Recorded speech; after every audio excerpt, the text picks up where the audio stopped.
Namaste, myself JVN Professor K.K. Chaudhary, Faculty of Education and Methodology, Jyoti Vidyapeeth Women University. Subject Pedagogy of Biology, and today we will discuss about the design and maintenance of the equipment in biology laboratory. First we will discuss about the design. The biology laboratory facility has a general ventilation system with air intake and exhaust that are capable of providing source of air for breathing. The system also provides air for input into the local ventilation system such as fume hood. Label and warning signs should alert employees to potentially hazardous material and allow those unfamiliar with the laboratory surrounding to identify hazardous chemical use and storage area, safety facility, emergency equipment, exit and aid emergency response personnels. First is the generic sign. Every laboratory unit shall have the following sign visibly posted. Emergency contact number shall be posted on the external doorway to the lab. These name and number shall be updated when personnel changes. In case of an emergency, responder need this information to contact knowledgeable personnel about specific laboratory hazards. Second is the restricted access and designated areas. Facilities containing certain hazards must have warning sign posted at the designated area of the laboratory where the hazards exist and at the entrance way to the laboratory.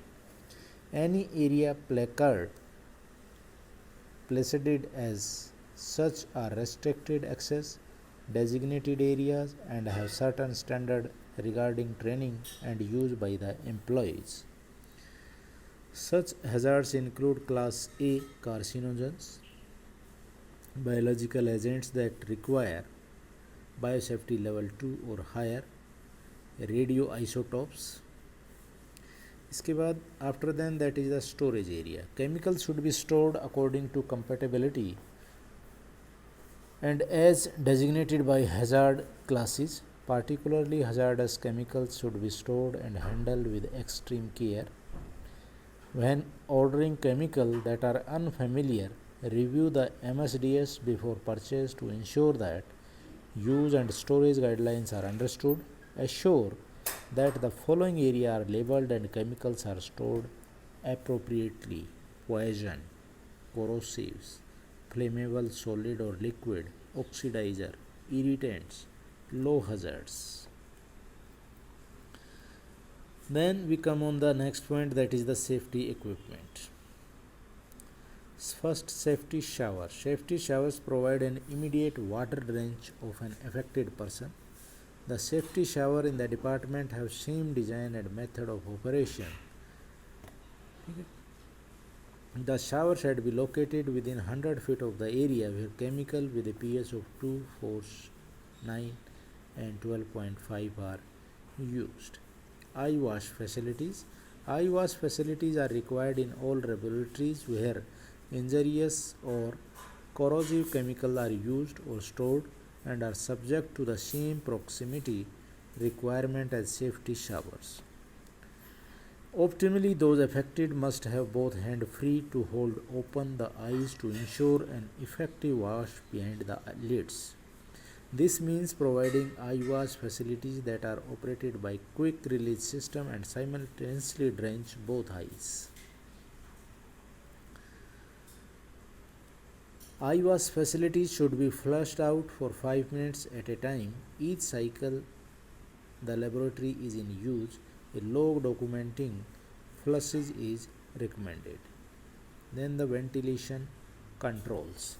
Ventilation control are those controls intended to minimize employees' exposure to hazardous chemical by removing air contaminant from the work site.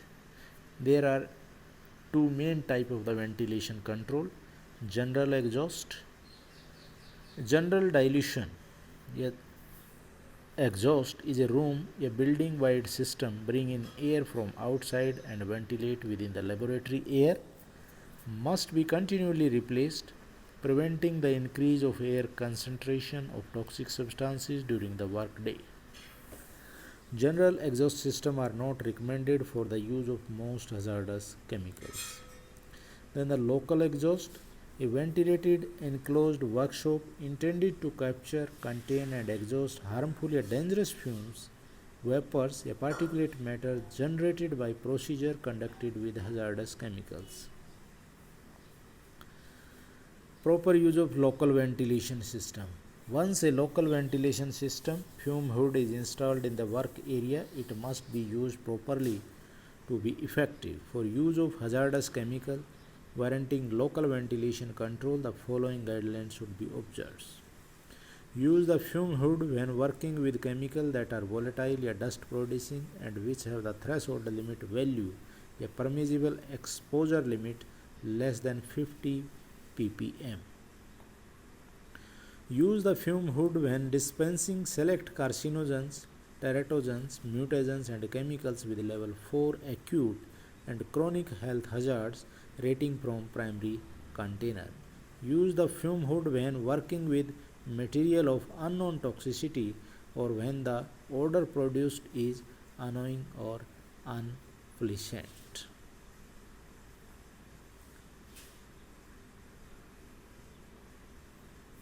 Inspection.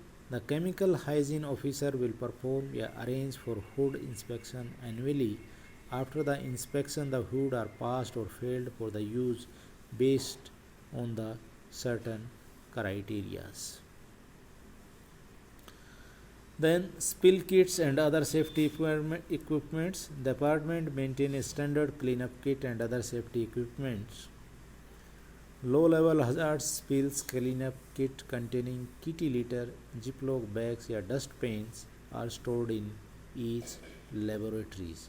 These are all about the biology laboratory equipment or facilities.